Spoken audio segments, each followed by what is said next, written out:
Hello everybody, back here with another movie review. My last one was a huge one of 18 Dracula movies, and I was working on that video ever since February of this year, if you can even believe that. But now, it's time that I simplify things a bit and do a review of a singular movie rather than a massive series. I hope one day it will become a massive series, but for now, let's individually talk about Penny's Slaughterhouse. Penny's Slaughterhouse is a film by my always amazing friend Penny that was released on Halloween of this year, the same day as that aforementioned Dracula video, in fact. And I even promoted it in that video. Why did I do that, though? Well, you may recall me saying that it was connected to the universe of Downfall of WalterTheGermanyBall. That's right.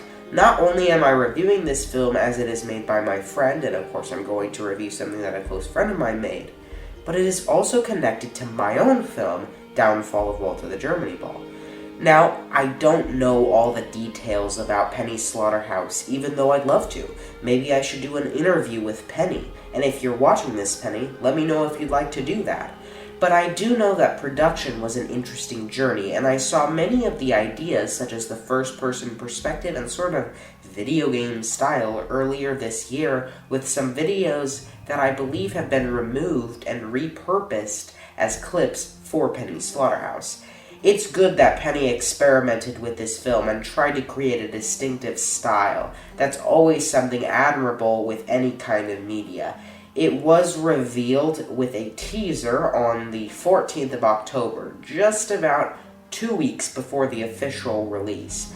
This does create a small feeling that the film was a bit rushed when it comes to actual production, but for all I know, that could be untrue, and the way he took his time with pre-production is good nevertheless. The film begins with a man sort of just walking all around his house with some strange objective to kill something, talking to stuffed animals, and just all around acting completely crazy. After around 7 minutes of this wandering around, though, we get the first true action scene of the film in which the man breaks open the door to a small shed and goes inside. He begins to feel weird inside, and we see a shot of a strange figure standing outside of the shed, watching him. This is a good mixed opening for me. I love more horror-oriented movies, like this one focusing on a good, slow build-up. For example, Halloween or Dracula Prince of Darkness do that very well, and I love them a lot more for it. But this just feels like it's going too far with that build-up and ends up being somewhat boring. It's only 7 minutes long, which is not too bad in general, but considering that this is relative to an only 21-minute total runtime, that ends up being one of my biggest issues with this movie. I do think it helps build the insanity of the main character, something I tried to basically inject into the film while editing to make it more interesting, but at the end of the day, this opening still falls flat despite that theme.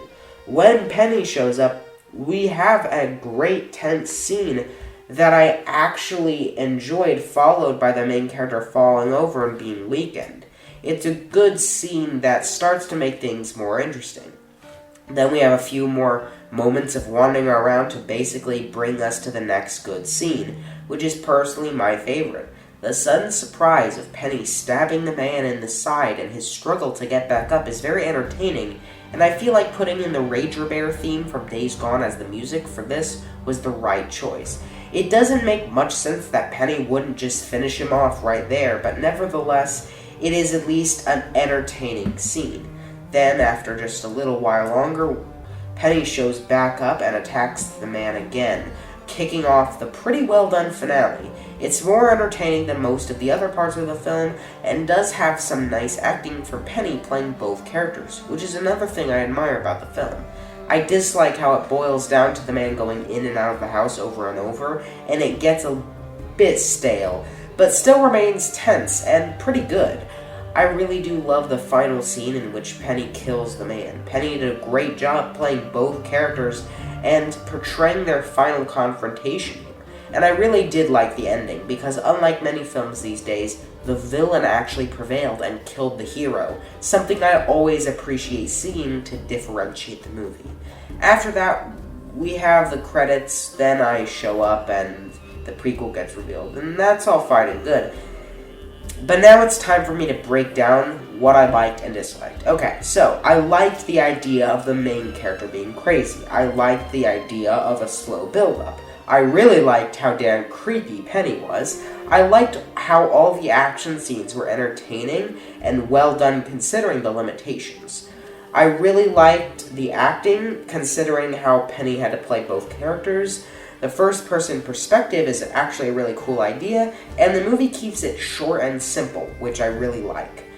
I disliked the clear lack of legitimate explanation of everything that was going on, the opening being a bit boring, how the film was mostly filmed in portrait mode, the way it didn't really have a conclusive plot, and I do think Origins of Penny could really succeed by having a better narrative that feels more connected, and also hearing the main character say things that you would hear in a video game got quite a bit cringy and hurt the acting quite a bit. And of course I have to mention the editing, the most amazing thing of all. Okay, but seriously, to clear up the elephant in the room, I did edit this movie for Penny, so let me know below if you liked or disliked my editing. If you liked it, then I'll probably end up editing Origins of Penny too, and that news should make you happy. And if you didn't, then I'll never edit again. Does that sound good? Now, before I end this off, I just want to give a message to Penny, who created this. Now, Penny, I really find it impressive, and I'm very, very proud of you for making this. And I think you have tons of potential to create something unique and awesome. There were flaws here, of course, but just look at my movie. The thing is, in my opinion, extremely flawed, and yet I'm still going to keep trying. And so I'm really glad that you, yourself, are going to keep persevering to create something great with this next movie. And I'm very happy to have had it in a connected universe, make a cameo in it, make an IMDb page, and edit it too. And every way I helped with it just made me happier and happier to be your friend. So thank you. Now, I'm not going to give this film a score because it's a first attempt by someone, so I won't give it something on the same spectrum as I would a Hollywood blockbuster. That's just not fair. After all, if I were reviewing my own movie, I'd also not give it a score. And if you want me to make a joke video reviewing my own movie, comment down below. But that's it. I really urge you to check out Penny Slaughterhouse. If you haven't, even if it's not perfect, it's still interesting and clearly had passion and care put behind it. And when that's what fuels you to make a film rather than money, you can't fail 100%. Now, thank you all for watching, be safe, and I think my next film review will be of a hilarious Halloween movie. Stay tuned.